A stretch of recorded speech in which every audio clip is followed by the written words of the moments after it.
Speak versus talk, ఈ రెండింటికి ఉన్న డిఫరెన్స్ ఏంటో ఈ వీడియోలో మనం తెలుసుకుందాం.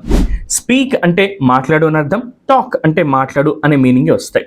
స్పీక్ అనేది ఎక్కువగా ఫార్మల్ వేలో మనం యూస్ చేస్తూ ఉంటాం, అయితే టాక్ అనేది కొంచెం లెస్ ఫార్మల్ వేలో మనం యూస్ చేస్తూ ఉంటాం.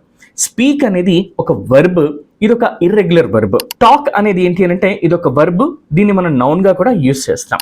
స్పీక్ అనేది ఒక ఇర్రెగ్యులర్ వర్బ్, ఎందుకంటే దీని చివరన ఈడి కానీ డి కానీ ఐఈడి కానీ యాడ్ చేస్తే దీని past form past participle form మారవు, కాబట్టి ఇది ఒక ఇర్రెగ్యులర్ వర్బ్.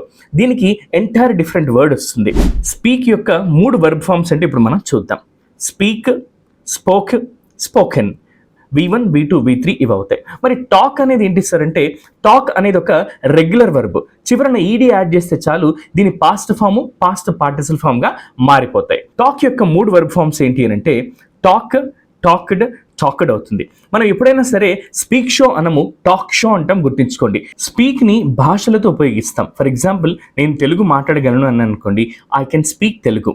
నేను ఇంగ్లీష్ మాట్లాడగలను అంటే ఐ కెన్ స్పీక్ ఇంగ్లీష్ అని చెప్తాం, but I can talk English అని అనకూడదు. సో ఎప్పుడైనా సరే భాషలతో ఉపయోగించినప్పుడు ఐ కెన్ స్పీక్ ఇంగ్లీష్ అని, ఐ కెన్ స్పీక్ తెలుగు అని మనం చెప్తూ ఉంటాం. అయితే టాక్ని ఇందాక చెప్పినట్టుగా వర్బ్గా ఉపయోగించవచ్చు, నౌన్గా ఉపయోగించవచ్చు. ఇప్పుడు మీకు నచ్చిన ది బెస్ట్ టాక్ షోని మాకు కామెంట్స్ రూపంలో తెలియజేయండి, కుదిరితే ట్యాగ్ చేయండి.